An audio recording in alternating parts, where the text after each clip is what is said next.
Hola, bienvenidos a todos al canal Anatomía de Primera. En la clase de hoy vamos a desarrollar el tema Fisiología del aparato digestivo.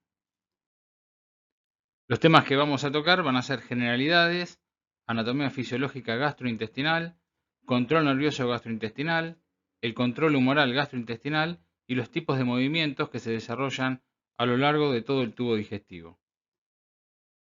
La finalidad del aparato digestivo es proporcionar al cuerpo un aporte continuo de agua, electrolitos, vitaminas y nutrientes que van a circular a lo largo de todo el aparato digestivo. Para ello requiere el movimiento de los alimentos, la secreción de los jugos digestivos y su digestión, la absorción de los nutrientes esenciales que pasan a la sangre, la circulación para el transporte de esas sustancias y el control nervioso hormonal de todas estas funciones. Desde el punto de vista anatómico, el trayecto a través del cual circulan los alimentos, o sea, una vez que son ingeridos, es su pasaje a través de la boca. De la boca se lleva a cabo el primer paso que corresponde a la masticación, el segundo paso que es la deglución, o sea, el pasaje del bolo alimenticio luego de ser mezclado con la saliva secretada por las glándulas salivales, pasan al esófago y del esófago en forma descendente y a través de los movimientos de propulsión y de motilidad, atraviesa el primer esfínter, que es el esfínter esofágico inferior, ubicado en la porción superior del estómago, que también se llama cardias.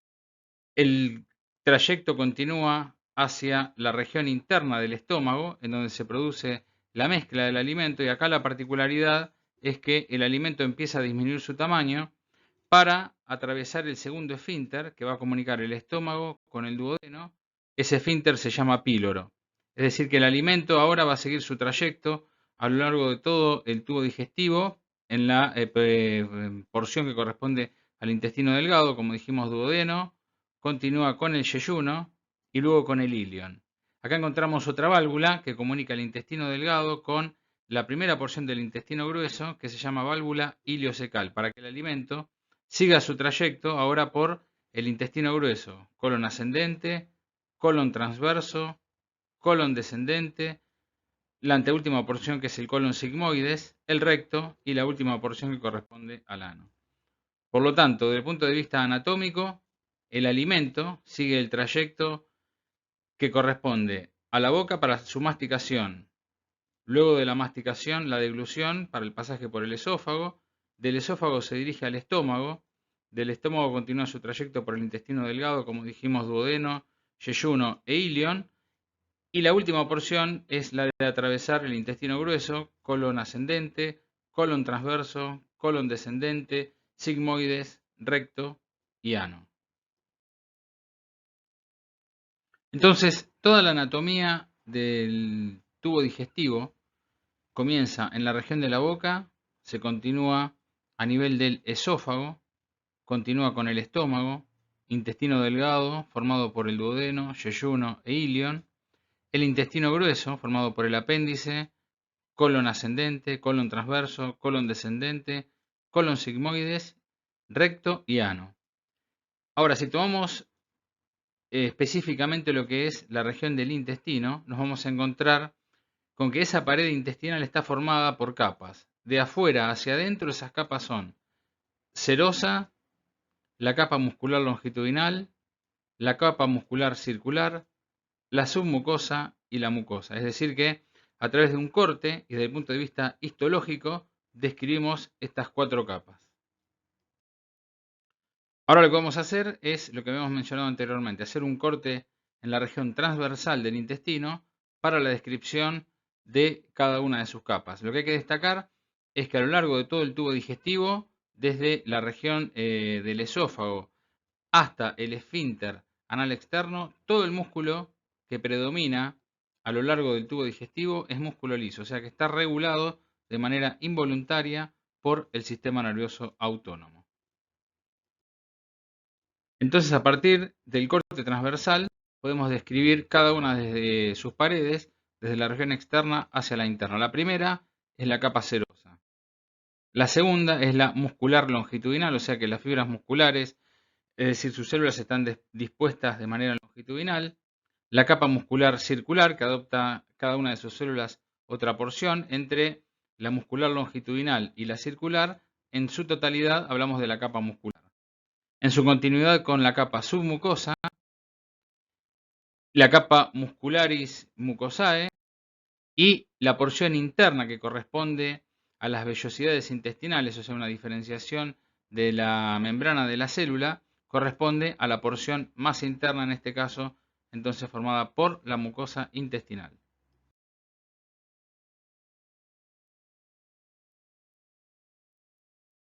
Haciendo una descripción entonces de la capa muscular, nos encontramos con la circular y la longitudinal. La diferencia está dada justamente por la disposición que adoptan sus células a lo largo de todo su perímetro. Estas dos capas musculares están conectadas entre sí mediante uniones en hendidura o uniones gap que permiten el paso de iones, principalmente del calcio, de una célula hacia la otra. Cada una de esas capas funciona como un sincicio, es decir, se despolariza una célula y a partir de esa despolarización celular se despolariza el resto en forma automática y continua, o sea, de todo el conjunto de células. Hay que recordar entonces que el músculo que predomina a lo largo de todo el tubo digestivo es músculo liso unitario, con justamente esta propiedad de despolarizar una célula y que esa despolarización abarque al resto del conjunto de las células. Es decir, que llega el estímulo, se produce la liberación de los iones, en este caso de calcio, y pasan de una célula hacia la otra, llevando a cabo la contracción, que es lo que va a permitir justamente la motilidad y el desplazamiento a lo largo de todo el tubo digestivo del bolo alimenticio. Acá podemos ver esas uniones intercelulares a través de un complejo de proteínas que pasan desde el interior de una célula al exterior y nuevamente vuelven a pasar desde el interior hacia el exterior. Estas son proteínas de transmembrana que tienen justamente la propiedad de permitir el pasaje de los iones y permitir justamente a través de la despolarización la salida de esos iones y la contracción, en este caso, del músculo liso del tubo digestivo. A partir de la llegada entonces de un estímulo nervioso que viene justamente del sistema nervioso a través de lo que conocemos como potencial de acción, que provoca la despolarización de la membrana celular, se produce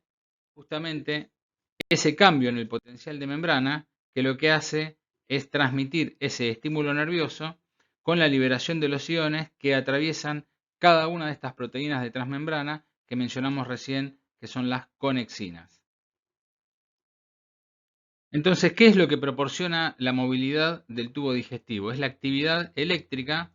que tiene ese músculo liso, o sea, lo que nosotros conocemos como estímulo, que viene del sistema nervioso, traducido en un potencial de acción, que lo que hace justamente es despolarizar la membrana de la célula muscular y transmitir ese estímulo a través de la liberación de calcio para que se produzca la contracción en forma completa y uniforme a lo largo de todo el tubo digestivo. Es decir, que el músculo liso gastrointestinal se excita por la actividad eléctrica intrínseca, es lenta y permanente, o sea, casi continua, que viaja a lo largo de toda la membrana de las células de músculo liso ubicadas a nivel del tubo digestivo. Como es una actividad eléctrica, presenta principalmente, o sea, una actividad eléctrica lenta, presenta dos tipos de ondas, las ondas lentas y los potenciales en espiga. Esas ondas lentas son las que permanecen a lo largo de todo el trayecto del tubo digestivo y los potenciales en espiga son los momentos en los que se produce la despolarización, dejando un potencial de membrana remanente que lo que hace es permanentemente estar excitando ese sincicio de células para que se produzca la contracción y la relajación en forma permanente y automática. Es decir, que si observamos acá en el gráfico,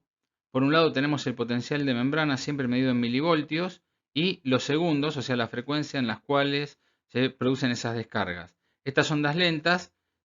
pasan de menos 50 milivoltios aproximadamente a menos 40, vuelven otra vez a menos 50, otra vez a menos 40 en fracción de segundo. Quiere decir que acá tenemos la propagación del estímulo de esas ondas lentas que no son potenciales de acción, sino potenciales de reposo que varían y que justamente lo que hacen es llevar a cabo esa contracción de manera lenta y permanente a lo largo de todo el tubo digestivo. El ritmo de casi todas estas contracciones que se llevan en el tubo digestivo dependen de la frecuencia con la que se disparan estas ondas lentas a nivel del potencial de membrana de la fibra del músculo liso. Son cambios lentos y ondulantes, pero no son potenciales de acción, sino que son variaciones ondulantes del potencial de reposo, que varían entre 5 y 15 milivoltios. O sea, como mencionábamos antes, desde menos 50 hasta casi menos 40 milivoltios.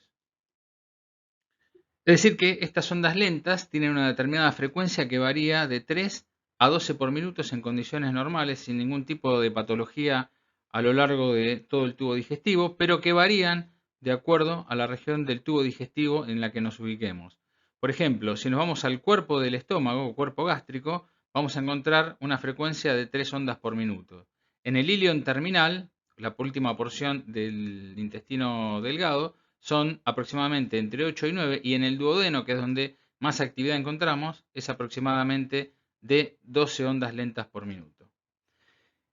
Así como el corazón tiene su propio marcapasos, dentro del tubo digestivo nos encontramos con un conjunto de células que se llaman células intersticiales de Cajal, que lo que hacen justamente es suministrar el estímulo eléctrico para que se provoque justamente la despolarización y la frecuencia ondulante de estas ondas lentas, que es lo que permite la contracción y la relajación del músculo liso. Entonces, la función de estas células de Cajal es controlar la aparición de potenciales intermitentes en espiga. Este potencial intermitente en espiga es el potencial de despolarización máxima, que justamente lo que hace en forma secundaria es la propagación del estímulo en menor proporción para justamente las ondas lentas puedan llevar a cabo la contracción y la relajación. Es decir, que ahora nos encontramos con las células intersticiales de Cajal, cuya función es enviar el estímulo de propagación para la conformación de esas ondas lentas a lo largo de las fibras musculares del músculo liso. Es decir, no son potenciales de acción que despolaricen la célula, pero sí envían información para controlar los potenciales en espiga, que sí van a ser despolarizaciones a nivel de la membrana celular del músculo liso.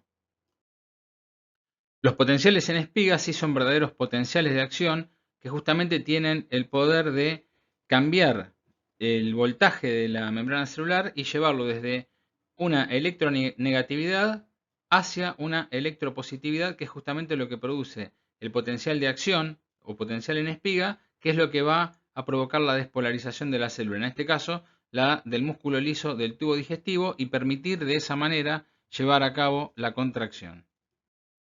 Acá podemos ver desde el punto de vista gráfico la diferencia entre las ondas lentas, que como dijimos es una variación del potencial de reposo, y el potencial en espiga, que alcanza umbrales más altos, llegando, como habíamos mencionado anteriormente, casi a la electropositividad de la membrana, provocando la despolarización de la célula muscular, permitiéndole en este caso llevar a cabo la contracción del músculo. Los potenciales entre las fibras nerviosas y, en este caso, el músculo liso, tienen una diferencia en cuanto al tiempo. Presentan mayor duración y, aparte, las células del músculo liso están representadas a nivel de la despolarización por el ingreso y por la apertura de dos iones, que son el calcio y el sodio. En las fibras nerviosas predominan preponderantemente los canales de sodio voltaje dependientes. Entonces, la diferencia marcada es que en el músculo liso nos vamos a encontrar con la presencia de calcio. Es decir, entonces, que este potencial de acción gastrointestinal, que es lo que permite la contracción del músculo, se debe a la entrada lenta de los dos iones más importantes, que son el sodio y el calcio. Esa entrada lenta lo que hace es darle mayor duración en milisegundos a la contracción del músculo, gracias a esta despolarización que se produce por la entrada de calcio y de sodio. La despolarización, o sea, el cambio del potencial de membrana que permite la contracción del músculo, se da a través de un proceso de excitación por una distensión del músculo, y desde el punto de vista del sistema nervioso por la función del sistema nervioso autónomo parasimpático a través de su principal neurotransmisor, que es la acetilcolina. También lo producen algunas hormonas que vamos a ver más adelante. Desde el punto de vista inhibitorio, ¿qué es lo que hiperpolariza a la célula? O sea, lo contrario a la despolarización es el sistema nervioso autónomo, en este caso simpático, con sus dos neurotransmisores, la adrenalina y la noradrenalina, que es la que predomina en este caso por encontrarse con mayor cantidad de receptores del tipo alfa adrenérgicos. ¿Cómo se lleva a cabo entonces la contracción del músculo liso desde el punto de vista biológico y fisiológico? Acá en el gráfico podemos ver el espacio extracelular con calcio y sodio, y en el espacio intracelular de la célula de músculo liso, el retículo sarcoplasmático como reservorio de calcio. En primera instancia, lo que va a ocurrir es el ingreso de calcio y de sodio, como dijimos antes, de manera lenta. La entrada de calcio produce la liberación del calcio que estaba dentro del reservorio a nivel del retículo sarcoplasmático o sarcoplásmico, y se produce el complejo de unión calcio-calmodulina, o sea, a través de una proteína. Ese complejo activa una proteína que se llama miosina quinasa, que lo que hace es otorgarle una cabeza de fósforo a la proteína contráctil del músculo, que es la miosina. De esa manera se lleva a cabo la contracción muscular. Repetimos cómo es el proceso entonces. El ingreso de calcio y de sodio de manera lenta. El calcio estimula la salida del calcio que está en la región intracelular en el retículo sarcoplasmático. Se produce la unión del calcio con la calmodulina, o sea, complejo calcio-calmodulina, la activación de la miosina quinasa y la fosforilación, o sea, se le otorga una molécula de fósforo para que lleve a cabo, en ese caso, a través de la energía, la contracción del músculo liso. Bueno, en este gráfico lo que podemos evaluar a través de un estudio electromiográfico que nos representa la actividad del potencial de membrana a través de un estímulo o de una inhibición es justamente en la primera parte vemos el potencial de membrana, fíjense las ondas, con algunos potenciales en espiga, o sea, algunas despolarizaciones. Y el tono muscular que permanece en un estadio o en un potencial estable. Ahora, cuando le aplicamos una cantidad de milivoltios, o sea que estimulamos esa porción que estamos estudiando, el potencial de membrana aumenta y por supuesto también aumentan los potenciales en espiga. Quiere decir que nos vamos a encontrar con una mayor cantidad de despolarización y por lo tanto, de manera secundaria, aumenta el tono muscular. Ahora, cuando nosotros restringimos la llegada de milivoltios, o sea, inhibimos la llegada del estímulo eléctrico, el potencial disminuye, potencial de membrana, quiere decir que no tenemos espiga, no tenemos despolarización y el tono muscular se encuentra completamente inhibido. Si lo trasladamos a las funciones del sistema nervioso, el parasimpático lo que haría es provocar la estimulación del músculo liso del tubo digestivo y el sistema nervioso autónomo simpático lo que haría es provocar la inhibición.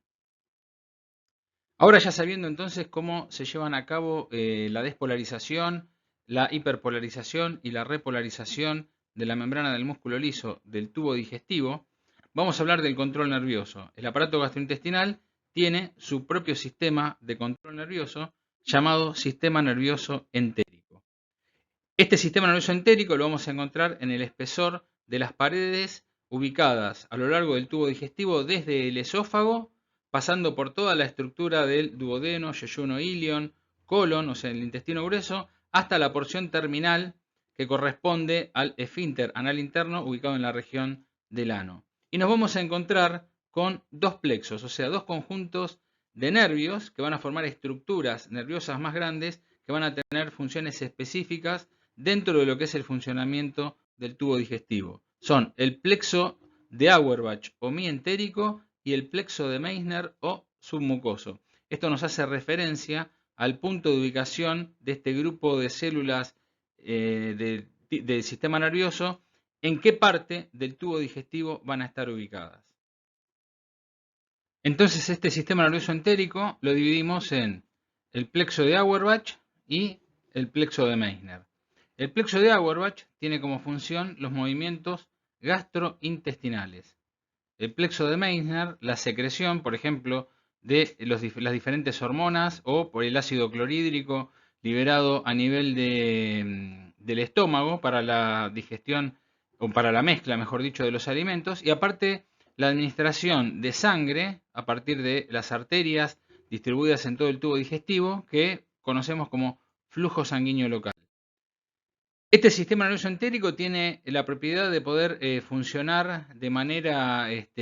particular por sí solo, pero tiene la regulación del sistema nervioso autónomo, simpático y parasimpático. El simpático actúa de manera inhibitoria y el parasimpático de manera estimulatoria. Esto en relación a todo el proceso que sufre, mejor dicho, el alimento o bolo alimenticio en su transformación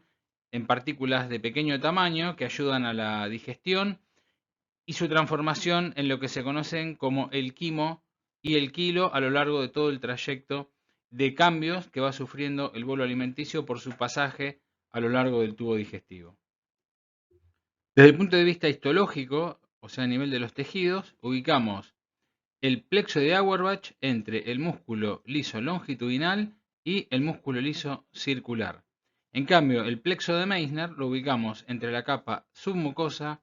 y la capa mucosa. Tomando un pequeño corte a nivel estructural de las paredes, observamos otra vez el plexo de Auerbach entre el músculo liso longitudinal y el circular y el de Meissner entre la capa mucosa y submucosa a lo largo del tubo digestivo. El plexo de Auerbach, como dijimos anteriormente, es el más externo y lo ubicamos entre las dos capas musculares, entre la circular y la longitudinal. ¿Qué pasa cuando llega un estímulo? Aumenta el tono de la pared muscular del intestino, aumenta la intensidad de las contracciones rítmicas, se aceleran las contracciones y aparte se eleva la velocidad de conducción. El estímulo del plexo de Auerbach lo que hace también es inhibir dos esfínteres que encontramos en la región del tubo digestivo. Uno es el esfínter pilórico o píloro, que lo ubicamos entre la porción distal del estómago y el comienzo del duodeno, y la válvula iliocecal, que la ubicamos en la porción terminal del ilion y el comienzo del intestino grueso a nivel del ciego. El esfínter del píloro lo que controla es el vaciamiento del estómago. Y la válvula iliocecal lo que controla es el paso del alimento, o sea, con los productos que todavía no fueron absorbidos a nivel del intestino delgado y que posiblemente ya sean productos de desecho y que van a circular a lo largo del colon. Entonces esta válvula lo que permite es el paso de todos esos productos desde el intestino delgado hacia la primera porción del intestino grueso, que es el ciego. En la imagen podemos ver toda la anatomía del tubo digestivo, comenzando por la región de la boca, en este caso uno de sus anexos que corresponden a las glándulas salivales, entre ellas la parótida y las submaxilares. Seguimos el descenso y nos ubicamos en el esófago, el estómago, la primera parte del intestino delgado que corresponde al duodeno, el yeyuno ilion dentro de todo el marco colónico, el colon, en la porción inferior el apéndice, el ciego, colon ascendente, colon transverso, colon descendente, sigmoides, recto y ano. Y acá ubicamos los dos esfínteres que mencionábamos antes. El esfínter pilórico o píloro entre la última porción del estómago y la primera porción del duodeno, y el esfínter o válvula iliocecal entre la última porción del ilion, que corresponde al intestino delgado, y la primera porción del intestino grueso a nivel del ciego. La otra estructura entonces que participa del control nervioso es el plexo de Meissner, corresponde al más interno de los dos porque lo ubicamos en la región submucosa, más cerca de la luz intestinal, y actúa controlando funciones a nivel del segmento de la pared interna como la secreción local, en este caso puede ser de hormonas, ácido clorhídrico, la absorción local, principalmente de los nutrientes que se absorben y pasan al flujo al torrente sanguíneo, y la contracción local del músculo submucoso, también de origen de tipo muscular liso. La ubicación a nivel de esta imagen nos permite justamente destacar el plexo de Auerbach entre las capas de músculo liso longitudinal y circular, y el plexo nervioso de Meissner entre la capa mucosa y la submucosa más cercano a la luz intestinal, y en la porción externa, en este caso el mesenterio, que recubre a toda la porción del intestino y que está relacionada con una prolongación de la membrana a nivel del peritoneo. El control del sistema nervioso autónomo a lo largo de todo el tubo digestivo se da por el sistema nervioso autónomo parasimpático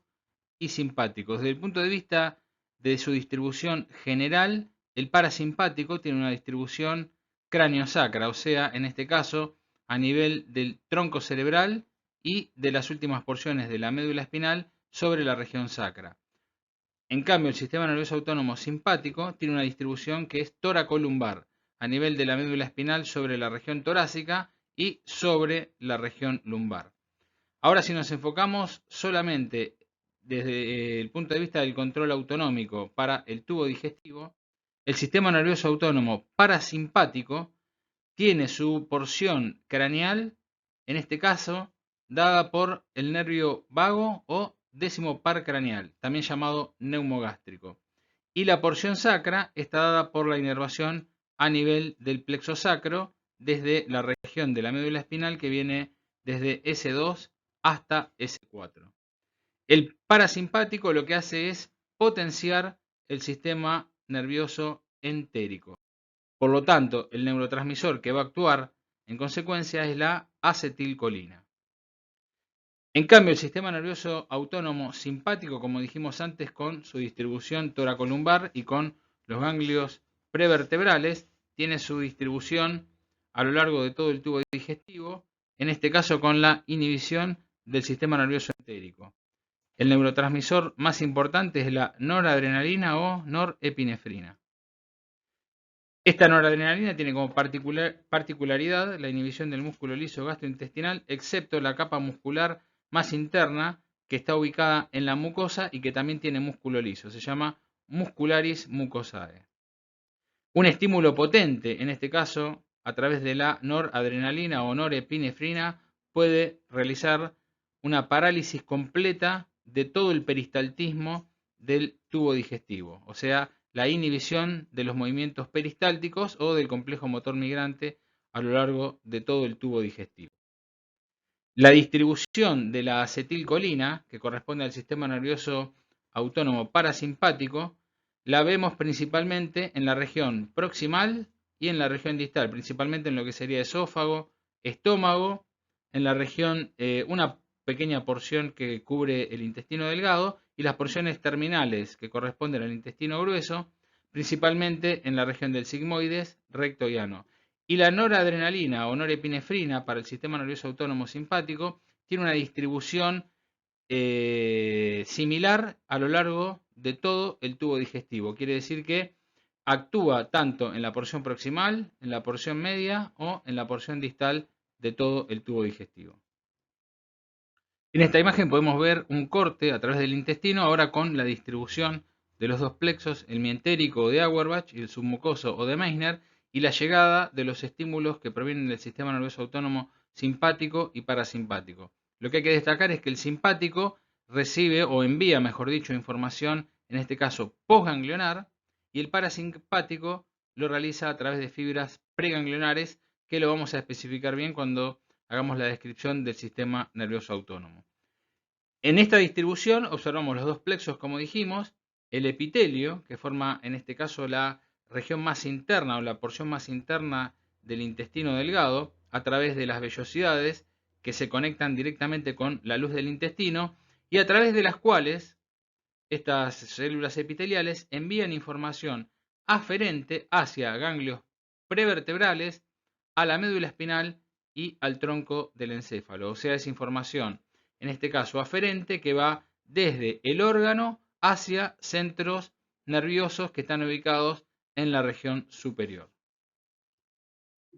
Así como el tubo digestivo tiene inervación motora, que es lo que permite los movimientos peristálticos, peristaltismo o complejo motor migrante, también cuenta con una inervación sensitiva aferente, o sea, fibras que se originan a nivel del tubo digestivo y llevan información hacia niveles superiores. Los cuerpos celulares van a estar ubicados en el sistema nervioso entérico y en una porción de la médula espinal que corresponde a la región posterior, donde se ubican los ganglios de la raíz dorsal o ganglio anexo de la raíz dorsal. ¿Cómo se estimulan? A través de la irritación de la mucosa, la distensión excesiva a nivel de la luz del tubo digestivo y la presencia de ciertas sustancias químicas. Entonces, a partir de la llegada de esos estímulos, en el sistema, en el tubo digestivo, puede provocar una excitación o una inhibición de acuerdo al componente que esté actuando en ese momento. En relación entonces a lo que hablamos anteriormente en cuanto a la excitación o a la inhibición, tenemos que tener en cuenta la presencia de los reflejos gastrointestinales, que están regulados por el sistema nervioso entérico y por el sistema nervioso autónomo a través de sus dos componentes, el simpático y el parasimpático. Los tres tipos de reflejos que vamos a mencionar están relacionados con la llegada de los estímulos y la integración de esa información y la salida por fuera del tubo digestivo o esa información se mantiene dentro. El primer reflejo integrado, en este caso está dentro del sistema nervioso, ubicado en la pared intestinal, o sea que no tiene comunicación con ninguna porción del sistema nervioso autónomo ni con el tronco cerebral. Nace y termina dentro de la pared del intestino. Tenemos reflejos que van desde el intestino a ganglios simpáticos, en este caso prevertebrales, y vuelven otra vez al tubo digestivo, y reflejos que van desde el intestino, en este caso, a la médula espinal o tronco encefálico a niveles superiores, y vuelven otra vez con información hacia el tubo digestivo. Los reflejos integrados por completo dentro del sistema nervioso de la pared intestinal controlan la secreción digestiva, ya sea de ácido clorhídrico o de hormonas, los movimientos peristálticos, o sea, la contracción y la relajación del músculo liso del tubo digestivo, las contracciones de mezcla principalmente a nivel del estómago y los efectos inhibitorios locales que actúan sobre la inhibición o la estimulación para la secreción de diferentes estímulos, en este caso jugos gástricos u hormonas que actúan en el proceso de digestión. En relación a los reflejos que van desde el intestino a ganglios simpáticos prevertebrales y que vuelven al tubo digestivo, nos encontramos con el reflejo gastrocólico, con una información que viene desde el tubo digestivo a nivel del estómago, lleva la información en este caso a los ganglios simpáticos y esa información es enviada directamente a las porciones terminales del colon para estimular su evacuación, o sea, la eliminación de los productos de desecho a nivel de la porción distal, en este caso del tubo digestivo. Tengamos en cuenta que el estímulo en este caso viene directamente desde la región del estómago, por eso el reflejo se llama gastrocólico. El siguiente reflejo es el enterogástrico, en este caso el estímulo procede desde la región del intestino grueso y del intestino delgado y lo que hacen es enviar información hacia el estómago para inhibir la motilidad y la secreción gástrica. Quizás en relación a que todavía el intestino delgado y el intestino grueso presenten dentro de la luz intestinal elementos sobre los cuales tengan que continuar su proceso de absorción para, en este caso el intestino delgado, integrarlos a la circulación y el intestino grueso para terminar de darle forma a lo que serían los productos de desecho para poder ser evacuados. De esa manera, lo que hacen es inhibir los movimientos peristálticos, en este caso de mezcla y de la secreción de ácido clorhídrico sobre el estómago. El siguiente reflejo se llama cólico ileal, procede del colon y lo que hace es inhibir el vaciamiento del ilion hacia el colon a través de la válvula ileocecal. Es decir, que el colon en ese momento puede encontrarse con material dentro de la luz, llevando a cabo el proceso de absorción de agua y preparando los productos de desecho. Y a través de este estímulo lo que hace es evitar la llegada, en este caso, de más productos para justamente continuar con ese proceso encargado de la absorción de agua. Por lo tanto, a través de este reflejo se inhibe la válvula ileocecal, manteniendo todo el producto dentro del intestino delgado.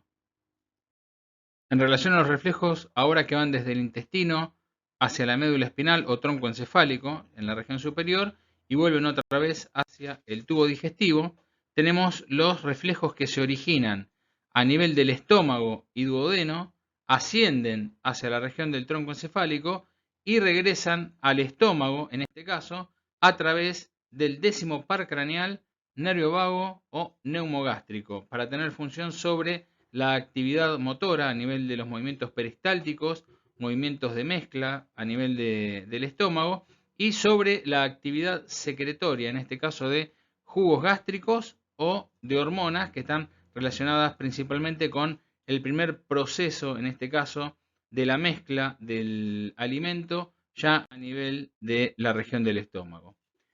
Y por otro lado, los reflejos dolorosos que provocan la inhibición a nivel de los movimientos peristálticos en la totalidad del aparato digestivo. O sea que el dolor,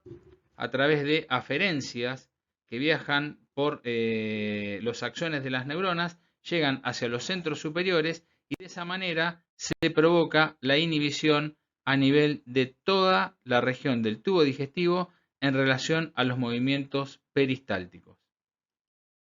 El siguiente reflejo es el reflejo de defecación que se origina en el colon y recto, asciende hacia la médula espinal y regresa hacia la porción inferior a nivel de colon y recto para llevar a cabo, en este caso, lo que sería el reflejo de defecación, pero actuaría con un punto terminal que sería en el esfínter anal interno, que también está regulado de manera involuntaria, para después tomar contacto con la participación del sistema nervioso central a nivel del esfínter anal externo, que regularía la función voluntaria de lo que sería el reflejo o acto defecatorio final.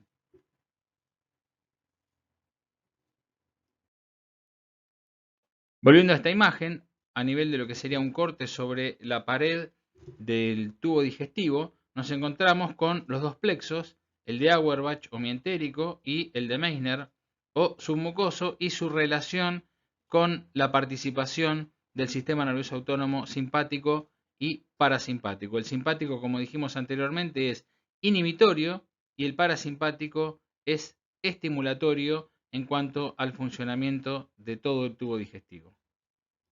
Vamos a hablar ahora del control hormonal de la motilidad, o sea, del peristaltismo. Ya mencionamos antes el control nervioso, ahora nos vamos a ubicar en lo que sería el funcionamiento de las hormonas en cuanto a su secreción y cuál es el movimiento o cuáles son los movimientos de propulsión que le otorgan al tubo digestivo. Las principales hormonas digestivas de las cuales vamos a hablar son la gastrina, la colecistoquinina o CCK, la secretina, el péptido gástrico inhibidor o GIP y la motilina. Comenzamos con la gastrina. El estímulo para su secreción está dado por la presencia de proteínas, la distensión a nivel de las paredes del tubo digestivo y por el estímulo del décimo par craneal, nervio vago o neumogástrico. El ácido clorhídrico, liberado principalmente a nivel del estómago, provoca la inhibición de la secreción de gastrina. El lugar de secreción son las células G del antro gástrico a nivel del estómago, el duodeno y el yeyuno.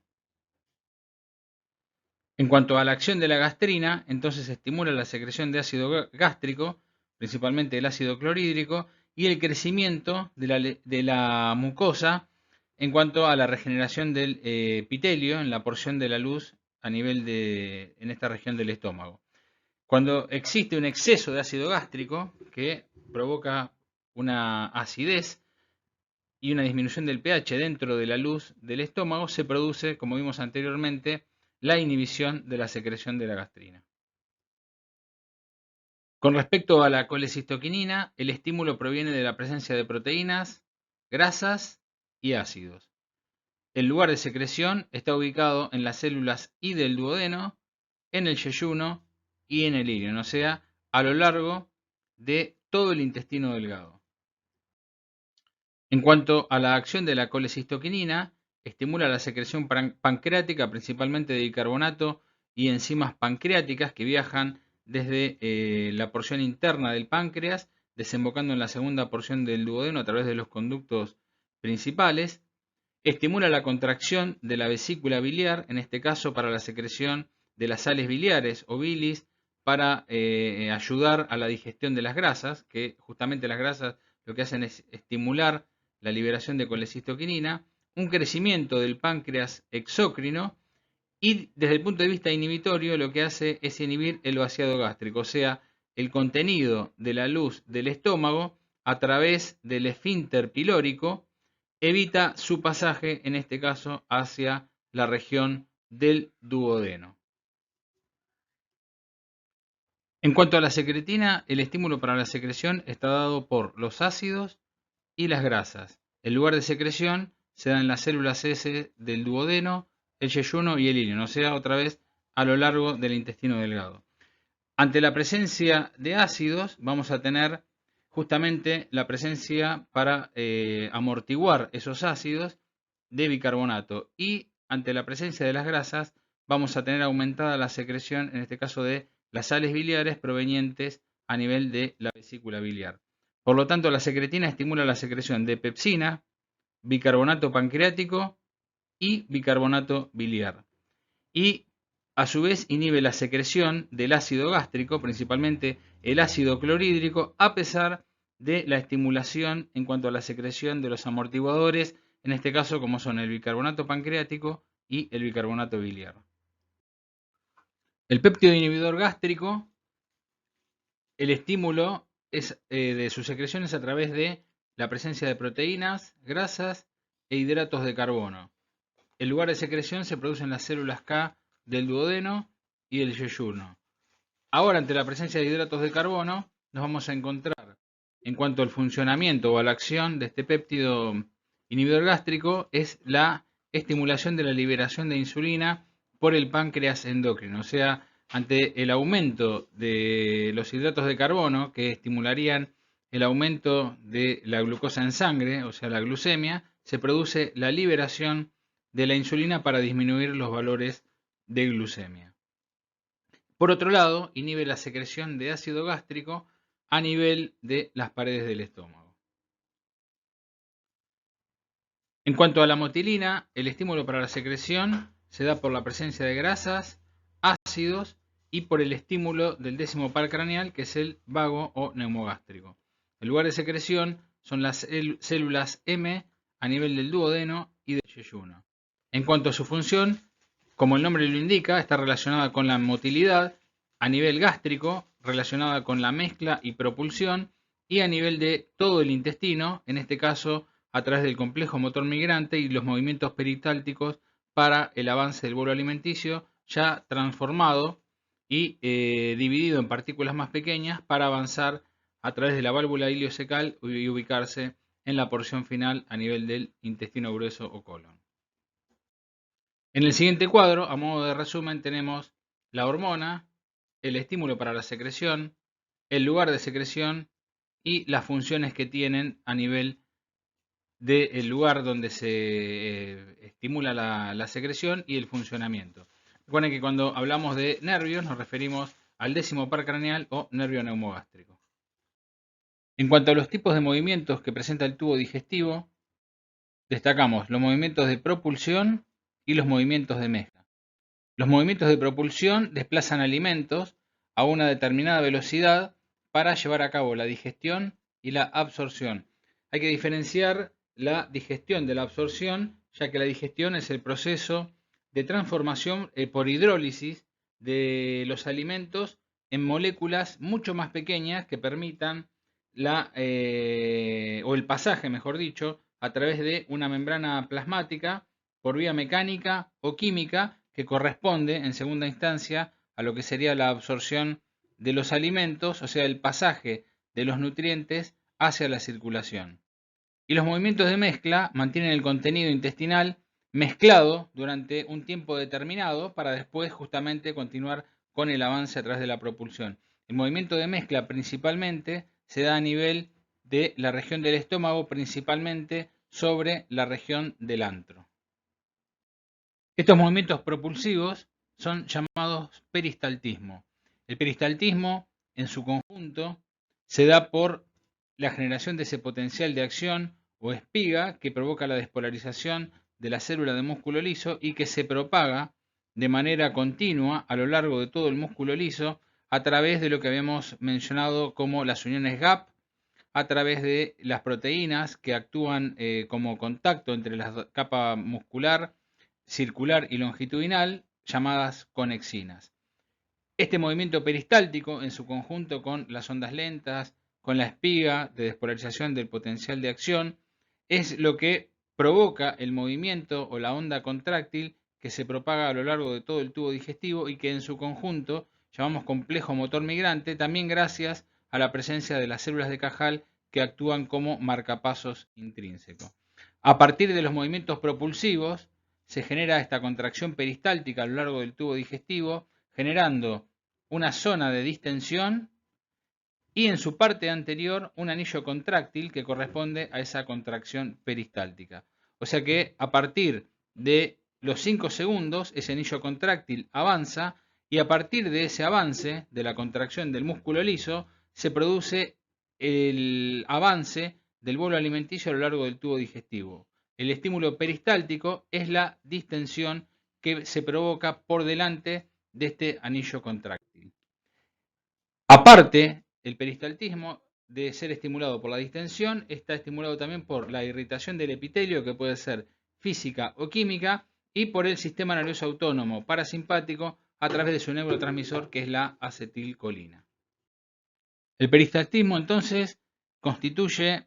la contracción del músculo liso a lo largo de todo el tubo digestivo en forma automática e involuntaria. Se dirige desde la región oral hacia la región anal. Lo que hay que destacar es que en la región oral, donde comienza el tubo digestivo a nivel de la boca, tanto la masticación como el primer paso de la deglución conforman o están, mejor dicho, regulados de manera voluntaria a través del sistema nervioso central. O sea que el segundo paso de la deglución desde el esófago hasta el esfínter anal interno se da todo este complejo motor migrante a través del peristaltismo y de las contracciones a lo largo de todo el tubo digestivo. O sea que para un normal peristaltismo tenemos que hablar de un plexo de Auerbach activo con una dirección desde la región oral hacia la región anal. Aproximadamente cada movimiento de contracción peristáltica hace avanzar el bolo alimenticio aproximadamente entre 5 a 10 centímetros en cuanto a la longitud del intestino. Como hemos mencionado antes, tenemos una fase de despolarización o de espiga que provoca la contracción del músculo liso, este anillo contráctil, con una región receptiva a través de la distensión de las paredes, que es lo que provoca la relajación receptiva. Tanto el reflejo peristáltico como el movimiento peristáltico forman lo que se conoce como ley del intestino con una progresión, como dijimos antes, desde la región oral hacia la región anal. Para resumir entonces, tenemos la progresión del bolo alimenticio dentro de la luz del tubo digestivo con la contracción de las células musculares lisas, hacia adelante la relajación que permite justamente la aceptación del avance de ese bolo alimenticio y, como dijimos recién, desde la región oral hacia la región anal. Lo que tenemos que recordar siempre son las espigas que generan el potencial de acción y la despolarización de la membrana de la célula muscular lisa junto a las ondas lentas que mantienen esa contracción dentro de lo que sería el reposo o potencial de reposo de la membrana. Y acá tenemos toda la progresión, en este caso tomando como ejemplo el avance a nivel de la porción terminal del tubo digestivo que corresponde al intestino grueso con el ciego, colon ascendente, transverso, descendente, colon sigmoides, recto y habíamos mencionado el esfínter anal interno de regulación involuntaria y la última porción que corresponde al esfínter anal externo de regulación por el sistema nervioso central a nivel voluntario. Con respecto a los movimientos de mezcla, tenemos dos tipos, las contracciones peristálticas y las contracciones locales de constricción. ¿Cómo lo diferenciamos cada una? De acuerdo a la ubicación en la que nos encontremos del tubo digestivo. Los movimientos de mezcla por ejemplo acá con la llegada del bolo alimenticio que viene luego del proceso de la masticación y de la deglución y pasan desde el esófago al estómago atravesando el esfínter esofágico superior. Ese bolo alimenticio se ubica dentro de la cavidad del estómago y a través del esfínter pilórico se produce el peristaltismo a través de la mezcla de ese bolo alimenticio. En este caso, el bolo alimenticio mezclado junto con los jugos gástricos forman una sustancia que se llama quilo. En este caso, con una disminución en cuanto al diámetro de esas partículas del bolo alimenticio que le permitan justamente atravesar o pasar desde el estómago hacia el duodeno. Cuando ese producto del bolo alimenticio llamado quilo pasa al duodeno, atraviesa la primera porción y cuando llega a la segunda porción se le añaden los jugos biliares o sales biliares que provienen de la vesícula biliar formada en el hígado junto a las enzimas pancreáticas. En ese caso ya el quilo pasa a llamarse quimo. Todo esto es producto del peristaltismo a través de la mezcla dentro de la región del estómago. La onda peristáltica entonces tiene como función el amasado y la disminución del diámetro de las partículas de todo el bolo alimenticio. Los movimientos de mezcla pueden ser a través del trayecto del tubo digestivo como contracciones locales de constricción que aproximadamente duran entre 5 y 30 segundos y producen luego el avance por contracción de la porción del tubo digestivo que se encuentra por delante. Las constricciones a través de la despolarización de las células musculares del músculo liso en los segmentos del intestino provocan justamente el avance y estos procesos o movimientos de mezcla que tienen como función el troceado y el desmenuzamiento de todo el contenido intestinal. Acá vemos en esta imagen los movimientos de mezcla sin el avance neto de lo que es el producto del bolo alimenticio o de acuerdo, como mencionamos antes, dónde nos encontremos o en qué nivel del tubo digestivo nos encontremos, sea el quilo o sea el quimo, ese producto se encuentra detenido por un lapso de tiempo dentro de una pequeña porción del intestino y luego se produce su avance pasados esos segundos que van desde aproximadamente los 5 hasta los 30 segundos. Acá no tenemos ningún movimiento resultante dentro de lo que es la luz del intestino, sino simplemente el movimiento de mezcla detenido en un sector del tubo digestivo. Bueno, muchas gracias por escuchar esta clase. En las subsiguientes clases vamos a hablar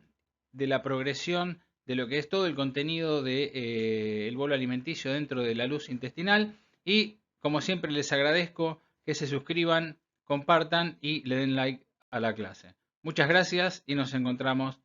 en la próxima clase.